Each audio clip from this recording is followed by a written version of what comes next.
Thanks, guys. Good morning again. I got to see you out there.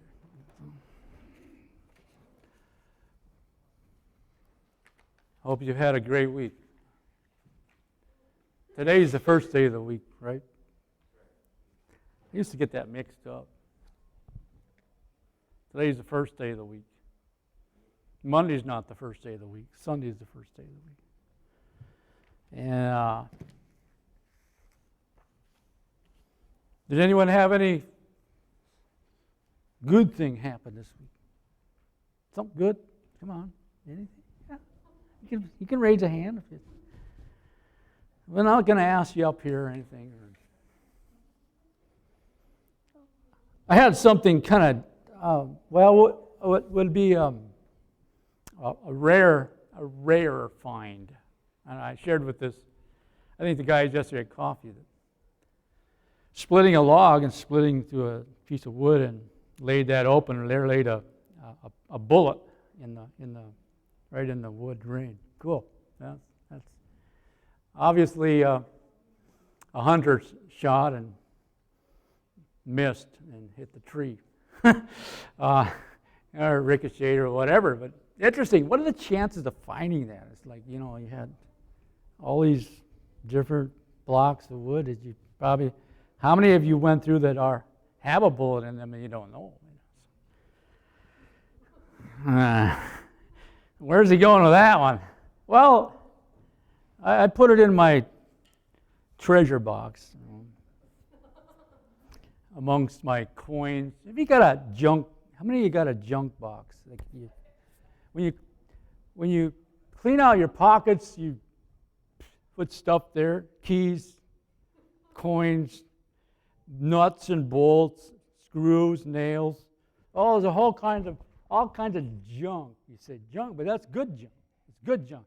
See, there's bad junk and then there's good junk, right?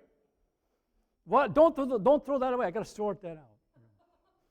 There might be something in there valuable. How many found lost keys when you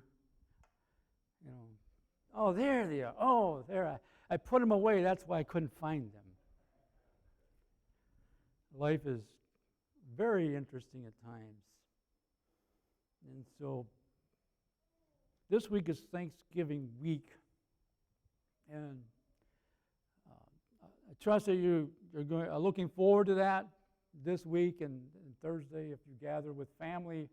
That's usually the highlight of Thanksgiving, is gathering with family and being home, being together, being able to catch up, being able to hang out.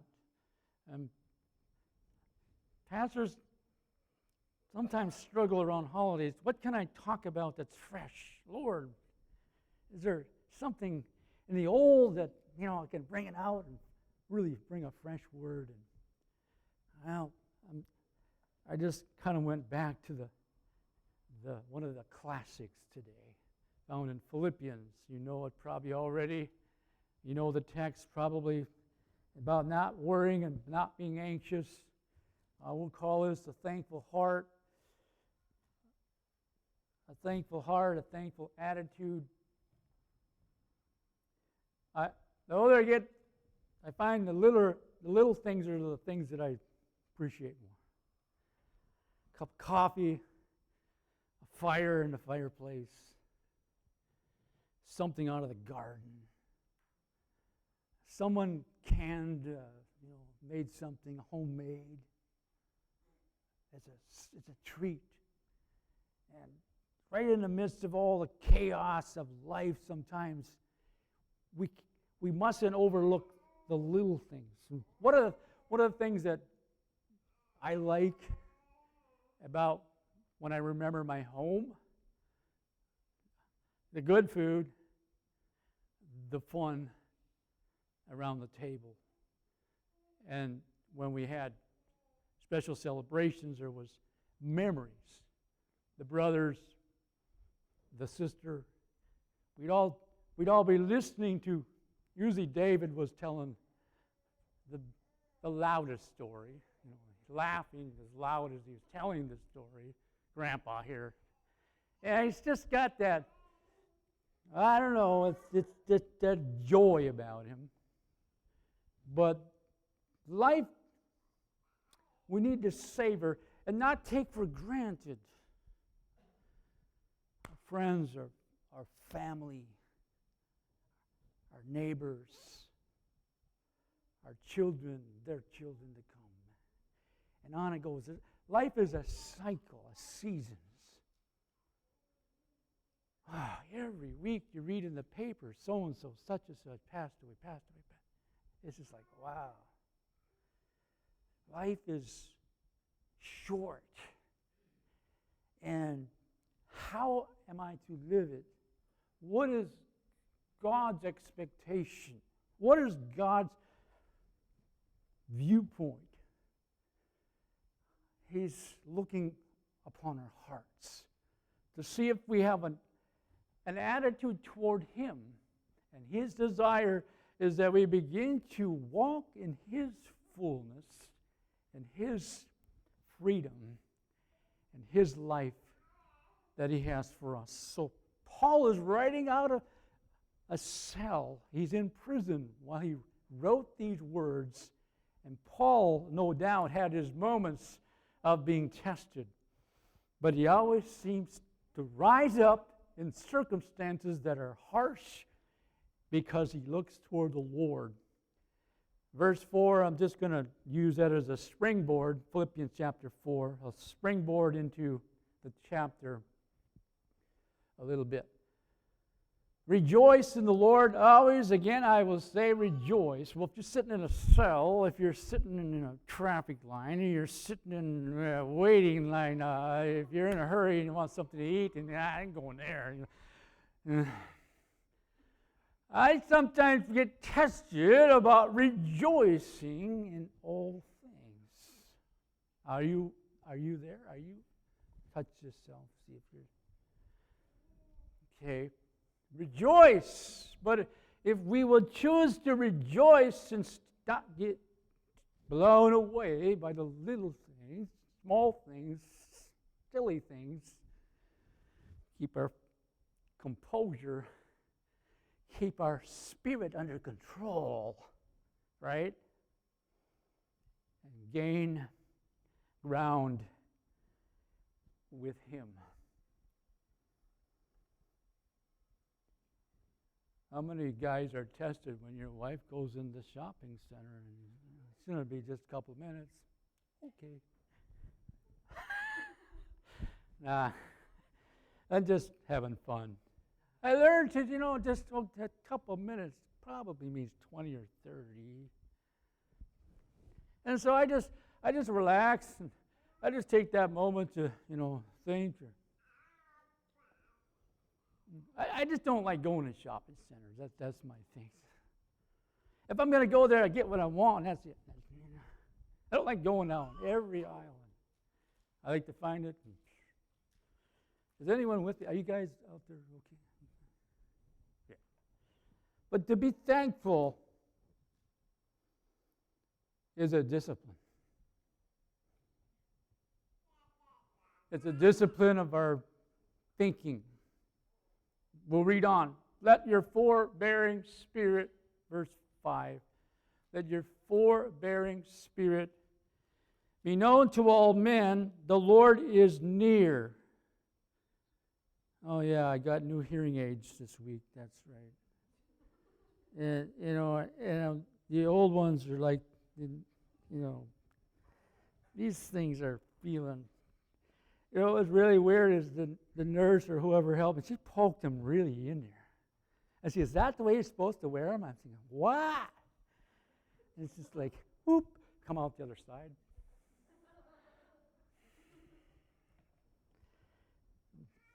It's awkward when you're up in front and your glasses fall off, your hearing aid falls out. But I learned, loosen up, come on. Life has its moments, but it's way too short to live that serious. How many know a good laugh helps you kind of just get you where you need to go. A good belly laugh. Let your forbearing spirit be known to all men. What in the world is the word forbearing mean? Forbearing. What is it that's coming from you? What is it? What's the reflection people have? What's the attitude that's stemming? Have you ever had a waitress that had a bad day? And they were kind of like grumpy and well,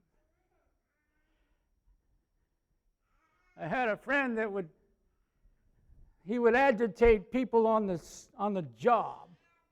We were doing concrete work, and I don't want to mention his name. I'm not going to mention it. This is no one from here, okay? But he would, for example, if the cement driver got stuck in the driveway, he'd say, "Why did you stop there?" Now the driver's already full of anxiety, right? Now someone's going to tip him over. Now he'd love to play on people's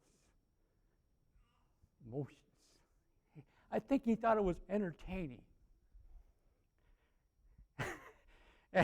Anyway, the good news is the moment right now, if you're going through a hard time, trust me, the Lord is going to be with you if you call on Him. And someday maybe we can look back and say, wow, the Lord helped me there. Wow, the Lord didn't give up on me there. Oh, wow. I have reason to rejoice because God is faithful. Paul, this was not his first time he ever faced persecution. He had learned the secret, and it's later in the text, how to be content in every circumstance, whether it was prosperity or hardly anything. What does he mean? The Lord is near. That's key. If the Lord is near, then you're in good hands. When the Lord is near, He gives you revelation and understanding. When the Lord is near, He helps me to have more patience. When the Lord is near, when I'm thinking, when I'm worshiping, when I'm thankful toward Him. So how should we approach the Lord? Point one. How should we come into His presence? Verse 6, be anxious for nothing, but in everything by prayer and supplication. What in the world is the word supplication? It has to do with bringing other requests before the Lord with thanksgiving. Let your requests be with thanksgiving. In other words, some of the first words that should utter my mouth when I approach the Lord is that, Lord, thank you for saving me. Thank you for being ever present. Thank you for all that you've given me. Not only all that you've given, but you're going to continue. And give Him praise already for the faithfulness of the Lord our God. Already now you're starting to feel better because you're placing your thoughts into His ability, not your own. My anxiety comes because I try to figure out how to fix the problem. I try to manage, what am I going to do if this and that happens? And I start to get all worked up. And my kids call it freak out. Right? Freak out.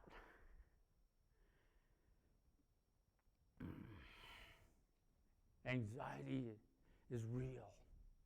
It really is.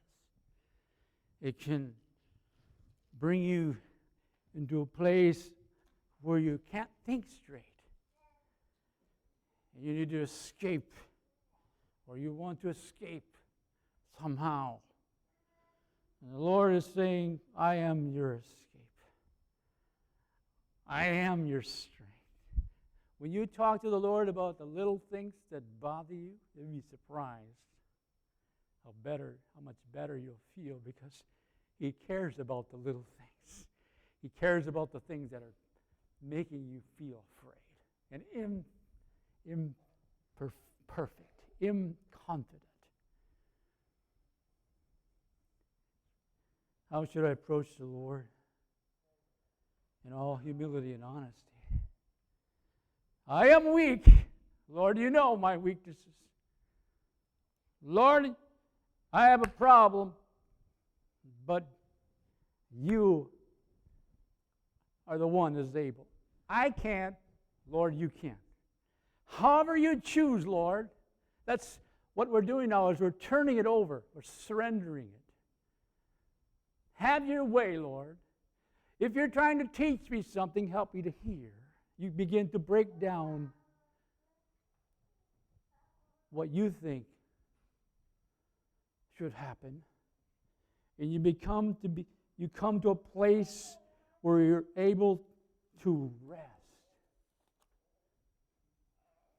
You approach Him with the idea, you know what? I don't have to figure everything out. In fact, I don't know all things.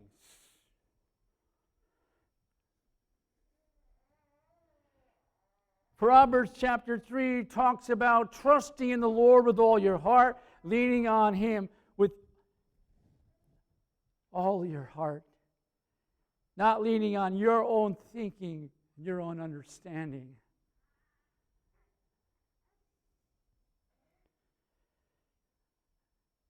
Back in my college days, those were ancient days. I had a 1977 Ford 4x4 pickup, mint. The color was mint. It was a beautiful thing. In its first few years, quite a few years, I've had that thing. I had it when I got back out of college. I used it on. And finally, I sold it to someone who wanted to plow his field. But I hauled firewood on that little pickup, and I'd round it up, and I'd stack it in, and I'd get as much as I possibly could, $40. Back in the 80s, $40, probably a 3/4 a cord. Brought it to my instructor. How much you need? Oh, $40. Well, to me, $40 in those days was good. That's good pay. When you're a poor college kid, $40 meant something. You could actually almost do something. But it was just the feeling that God is supplying. Love to do the work, love to, something from the woods. Something simple. I had to trust God.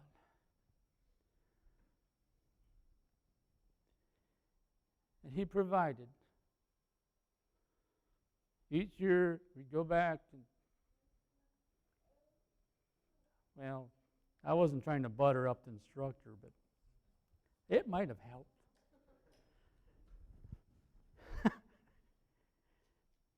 Memories. A brick job came along once in the paper of the school. Need to prepare bricks over such and such a door. Get in contact with so and so. Yeah, I'll do that. I can do that. So I went at it.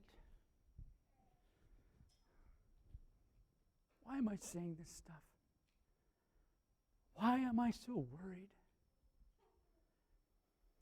He called us to Himself. He also equips you with interests and abilities, skills that can be honed, become better at who you are. And it helps you make a living. And it's something about being able to provide when you get a family. There's a sense of accomplishment. There's a sense of you're doing what God has called you to do. And I'm talking probably to the men more than the women. Women also have their role. Wherever you are at, God understands your circumstances, and He understands you more than you understand yourself. Why should I be so worried then? What do I really need? And that's my second point. What I really need is found in verse 7, is peace.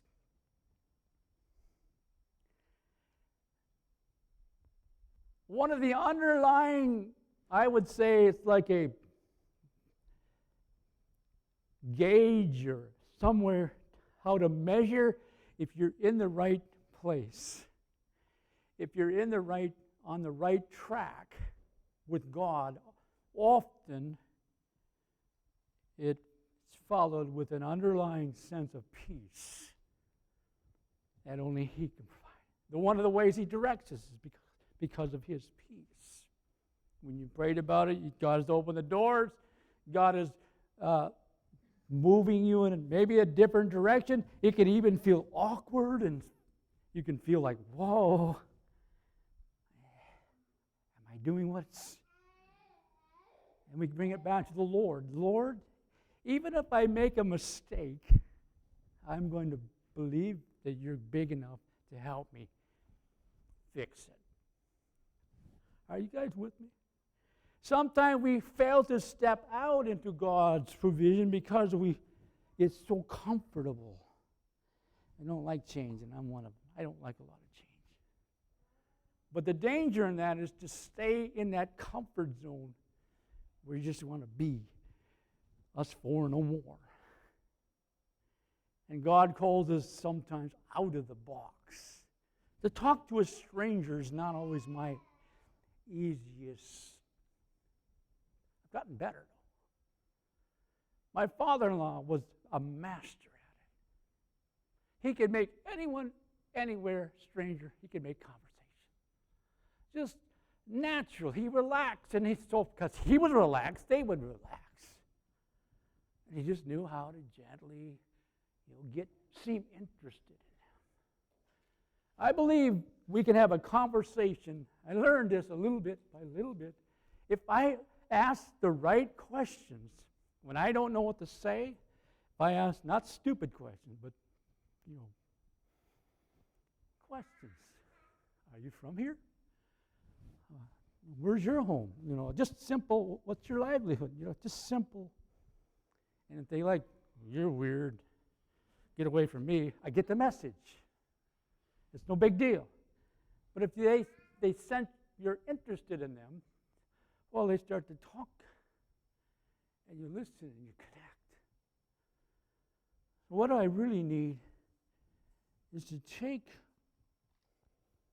my anxiety, bring it to Jesus, and recognize that I'm not the only person in the world.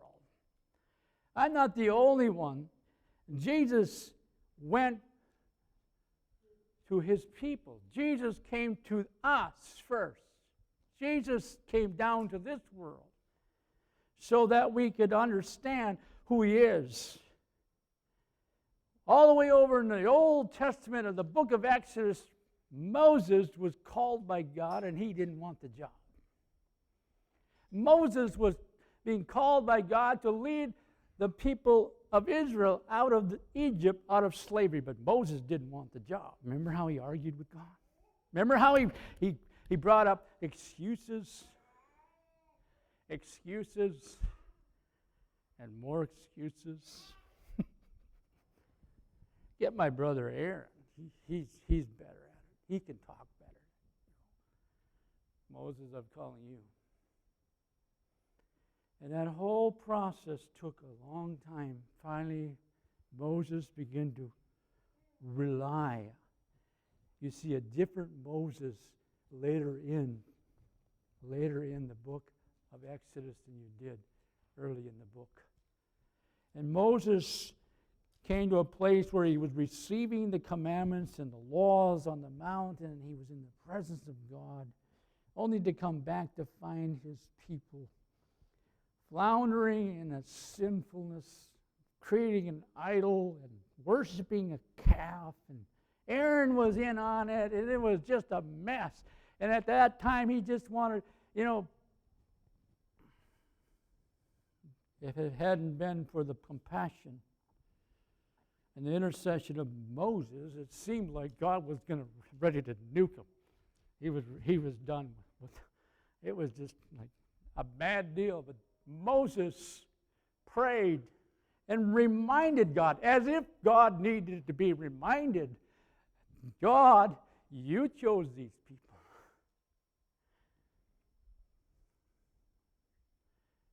I believe it was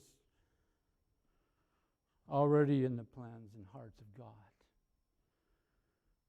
But Moses prayed a very interesting prayer in Exodus 33, in part, verses 12 to 15. This just is in part. He says like this: if thy presence doesn't go up with us here, if you don't, just paraphrase, if you don't go with us, shut it down. If you're not going to go before us, if we haven't found favor in your sight, if we are not going to have success in you, then there's no use.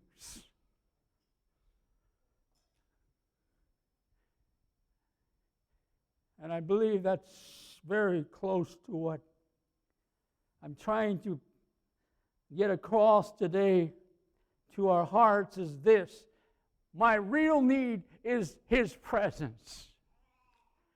Everything else will follow. Everything else will be taken care of. Then I will have the sound mind. Then I will have the sensitivity. If I have His presence, then I have more of His wisdom to discern good and evil. All right? If I have His presence, then I have His guidance. And so as we approach Him, our greatest need is to understand the more we need Him. The more I understand I need Him, the more I need Him. The more I understand He's calling me to something bigger than myself, the more I must lean on Him.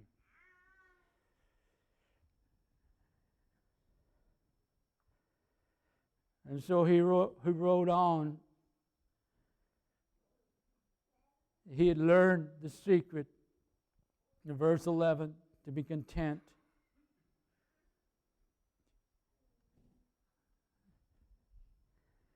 In part, I talked about my old pickup because it was a humble thing. I got real humbled once when it was full of one of my classmates' stuff. See, when you have a pickup and you go to college, they all want you to help them move. And so I'm driving down through Lowry Tunnel. I think it was Lowry Tunnel. I said, I just heard the tailgate go boom. And I go, yeah, the tailgate don't stay up. And as he looked in the rear mirror, the dresser and the clothes were just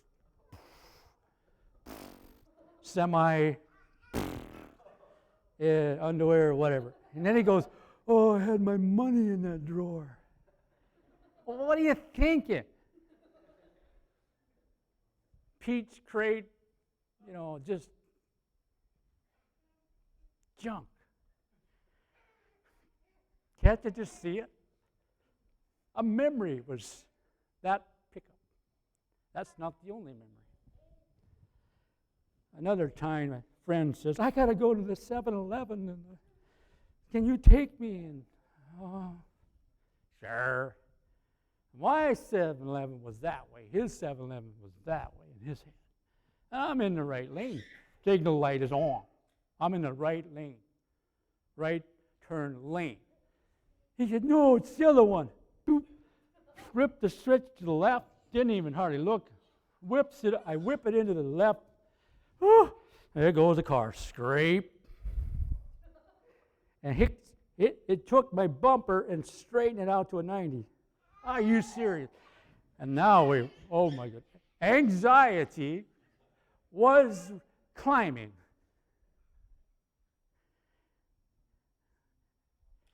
They said, whoever was driving, they said, you better have insurance. Oh, I think I do. And so, radiator's leaking. I pushed it together and wired it up. And poured in some stop leak. And, it held. Bars leak or whatever, it held. Unbelievable. Why do we get so bent out of shape? So many times it's just stuff. And I'm just saying these things because life is real. What we're getting to is, my friend would say this, oftentimes I get my needs mixed up with what I want. Or I get what I think I want, I think that's my need. Where are you getting that, Pastor? Well, it's down, verse 19. My God shall supply all your needs according to his riches.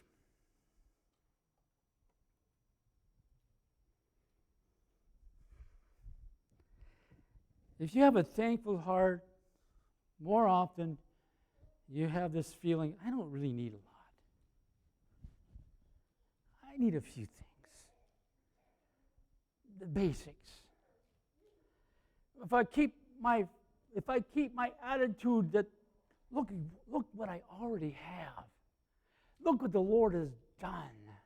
Look who the Lord is. Then I think, really do I need?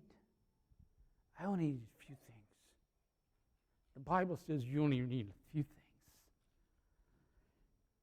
It's okay to have things, just don't let things have you. You know that saying.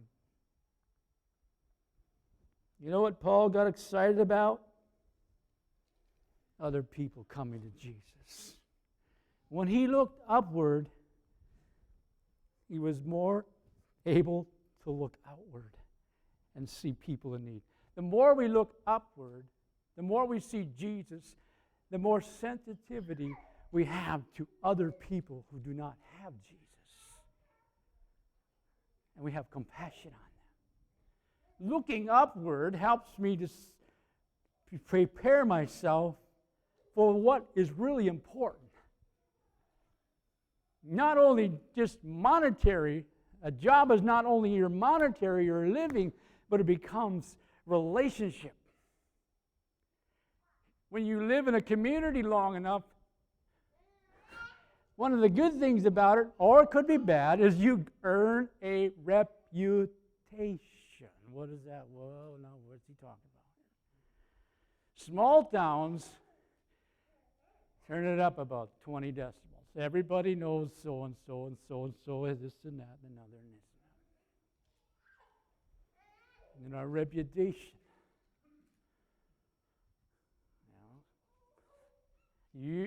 You and I are earning. Either we're earning respect or we're not earning respect. It's all about how we treat our neighbor. It's all about how I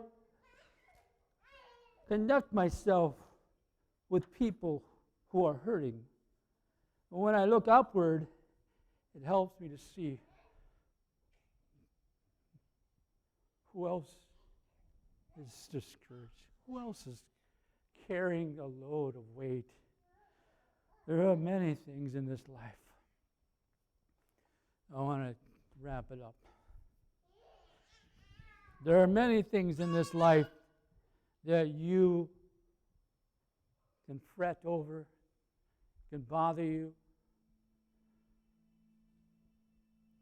But if we will take the time to thank the Lord already what He's done. Look how far He's brought you. He isn't going to leave you now. He has a plan. He has a purpose. And can we come to a place in our prayer life where we say, you know, Lord, I really don't need to ask you for anything. First of all, I just need to thank you. I really don't need a lot. But my heart is concerned for my family. My heart goes out to, you start to go down the list of your loved ones. Remember them today. Lord, and it doesn't have to be a long prayer. You know, I was doing this last night, or this morning actually, thinking of people in the church. Lord, they're going through things. Be with them. I believe that we have a job, a role to do, to pray for one another. Because Jesus is in us, and He wants to work through you. And when you show up when there's a need, when you bring food, when you just call, when you reach out, you are ministering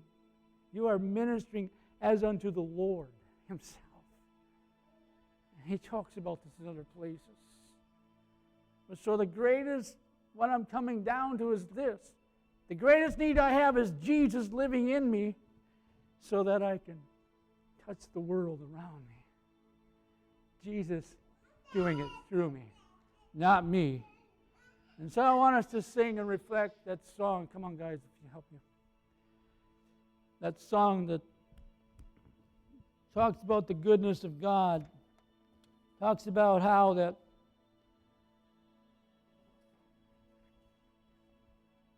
the Lord Himself has been so faithful. If you think about it over your life, how faithful the Lord has been to you. Thanks. Think about many times your life could have been shortened. I think about times when God intervened, no doubt.